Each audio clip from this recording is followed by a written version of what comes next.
Hi చెప్పు. Hello hello కూర్చో. Hi అండి, ఎలా ఉన్నారు అందరూ? Welcome back to my channel. So ఈరోజు ఏంటంటే నేను ప్రాన్ పాప్కార్న్ ఎలా తయారు చేసుకోవాలో చూపిస్తున్నాను.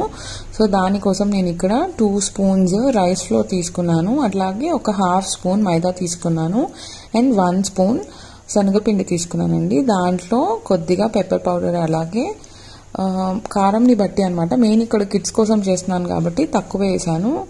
అండ్ కొద్దిగా కారం, అట్లాగే సరిపడినంత సాల్ట్, ఒక 3/4 స్పూన్ అల్లం వెల్లుల్లి పేస్ట్ యాడ్ చేసుకున్నానండి. సో అవన్నీ కూడా ఇక్కడ పిండిలో మిక్స్ చేసి ప్లేట్లో ట్రాన్స్ఫర్ చేసుకున్నాను. దాంట్లో నేను ఇక్కడ ఇటాలియన్ సీజనింగ్ ఉంటుంది కదా, అది యాడ్ చేస్తున్నాను అనమాట. ఇది కొంచెం డిఫరెంట్ ఫ్లేవర్ని ఇస్తుంది, సో అందుకని ఇటాలియన్ సీజనింగ్ యాడ్ చేస్తున్నాను. సో ఏది కూడా ఏంటంటే స్పైసెస్ అనేవి ఎక్కువైతే యాడ్ చేయట్లేదండి, బికాజ్ పిల్లల కోసం అనమాట.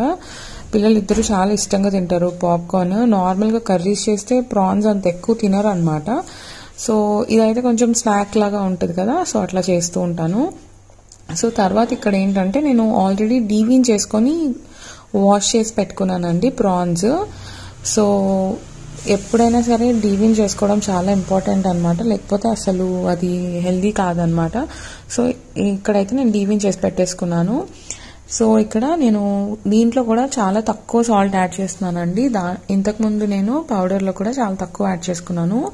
అవి మాత్రం మీరు టేస్ట్కి తగ్గట్టు యాడ్ చేసుకోండి. అండ్ అట్లాగే ఒక 1/4 టీ స్పూన్ చిల్లీ పౌడర్, దీంట్లో కూడా కొంచెం ఇటాలియన్ సీజనింగ్ యాడ్ చేస్తున్నానండి. యాక్చువల్గా ఏంటంటే ప్రాన్స్ మనం ముందుగా ఇట్లా కోట్ చేసి పెట్టుకుంటే కొంచెం ఫ్లేవర్ ఇంకా బాగుంటుంది. ఇది ప్లాన్ చేయలేదన్నమాట. సో లేకపోతే నేను ముందుగా కొంచెం కోట్ చేసి పక్కన పెట్టేసుకుంటాను, ఒక హాఫ్ అన్ అవర్ అయినా కూడా. సో ఇక్కడైతే నేను అప్పటికప్పుడు చేస్తున్నానండి. సో దీంట్లో ఏంటంటే నేను కలుపుకున్న పౌడర్ ఉంది కదా, అది కొంచెం ఈ ప్రాన్స్కి కోట్ చేస్తున్నానండి. సో ఇలా కోట్ చేసుకోకుండా కూడా మనము డైరెక్ట్గా ఎగ్ వాష్లో ముంచి తర్వాత పైన కోట్ చేసుకోవచ్చండి బ్రెడ్ క్రమ్స్తో. బట్ నాకు బ్రెడ్ క్రమ్స్ నచ్చవు, సో అందుకనే ఇలా చేస్తున్నాను. ఇవి కూడా చాలా క్రిస్పీగా ఉంటాయి అన్నమాట. సో ప్రాన్స్ అనేది నేను ఆల్రెడీ స్టోర్ చేసి పెట్టుకోవడం వల్ల నాకు కొంచెం ఎక్కువ పిండి అనేది, పౌడర్ అనేది ఎక్కువైందనమాట. సో ఇక్కడ ఏం చేస్తున్నానంటే ఒక ఎగ్ తీసుకొని బీట్ చేసుకుంటున్నాను. దాంట్లో కూడా చాలా అంటే చాలా లైట్గా సాల్ట్ అనేది యాడ్ చేసుకున్నాను. సో ఇక్కడ ఏంటంటే ప్రాన్ రెడీ చేసి పెట్టుకున్నాం కదా, దాన్ని నార్మల్గా అయితే ఒక 5 minutes పక్కన సెట్ చేసుకోవడానికి ఉంచుకోవాలండి.